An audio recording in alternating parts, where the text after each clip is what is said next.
तेरा दूसरा नाम रखते हैं कामदेव। बोलिए शंकर भगवान की जय हो। कण कण में विराजमान होने के कारण दूसरा नाम पड़ा कामदेव।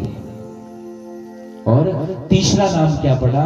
तीसरा नाम पड़ा कि तेरे अंदर मद होगा, अर्थात तेरे अंदर अभिमान होगा। अभिमान किस चीज का?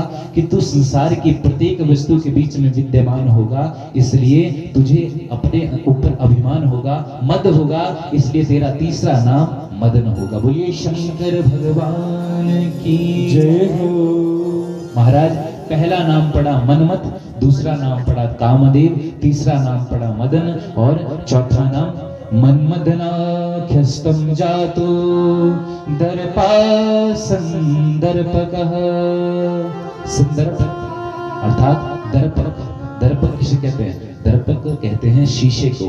जिस तरह हर मनुष्य को शीशे में अपना प्रतिबिंब दिखता है, वैसे ही मनुष्य को अपने शरीर में तू दिखेगा। बोलिए शंकर भगवान की जय हो। और इसी कारण पांचवा नाम तेरा पड़ता है कंदर्प।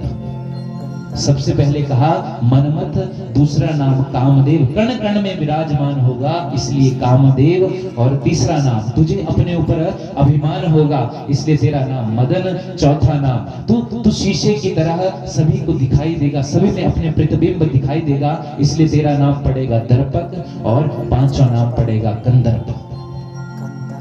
इसलिए इस पुत्र के 5 नाम रखे जी। कहते क्या हुआ कि जब ये पुत्र पैदा हुआ ना, मैंने पहले कहा, जैसे ये पुत्र पैदा हुआ सभी जो 10 पुत्र थे उनके मन में हलचल मच गई, और इतनी हलचल मची कि उनके शरीर से पसीना निकलने लगा, रत्ती रत्ती पसीना निकलने लगा।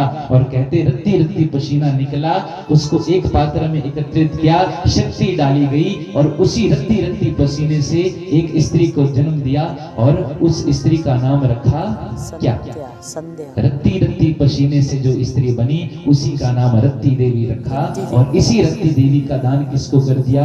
इस कामदेव को, इस मदन को, इस मनमथ को, इस दर्पक कंदर्प को कर दिया कि ये रत्ती रत्ती पसीने से बनी जो रत्ती देवी है, यही तेरी क्या होगी?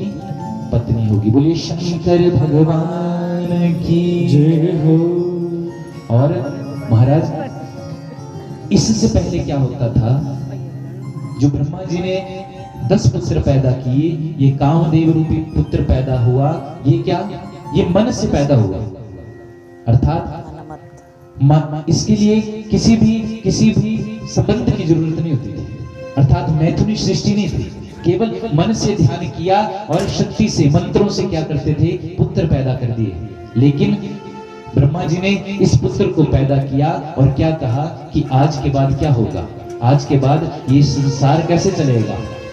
ये संसार चलेगा मैथुनी सृष्टि से। और ये मैथुनी सृष्टि कैसे? मतलब हर प्राणी के क्या होंगे? जोड़े होंगे। सामान्य रूप में कैसे? नर और मादा, पुरुष और स्त्री, पंछियों में भी होते हैं। अर्थात इससे पहले जो सृष्टि चलती थी वो मन से चलती थी, और आज के बाद जो सृष्टि चलेगी वो कैसे चलेगी? वो चलेगी कामदेव के कारण। कैसे? कि आज के बाद, इससे पहले मानसिक सृष्टि चलती रही, और आज के बाद कैसी सृष्टि चलेगी? आज के बाद चलेगी मैथुनी सृष्टि, अर्थात मैथुन धर्म से ही क्या होगा? सारा संसार आगे बढ़ेगा। ये ब्रह्मा जी को जब भगवान शंकर की आज्ञा हुई तब उन्होंने क्या किया? अपने मन से 10 पुत्रों को पैदा किया, अपने हृदय से एक पुत्री जिसका नाम क्या पड़ा? क्या नाम पड़ा जी? संध्या। और जो इसके उपरांत एक और पुत्र पैदा हुआ, उसके नाम पड़े कितने? 5। कौन कौन से जी? मनमथ, कामदेव, मनमथ, दूसरा कामदेव, तीसरा मदन, चौथा दर्पक, और 5वां बोले शंकर भगवान की जय हो। महाराज, कुछ ही लोगों ने उत्तर दिया, लेकिन मुझे लगता है कि कथा सुनने यदि 100 लोग भी बैठे हों और 10 लोगों के मन में कथा बैठ जाए, सब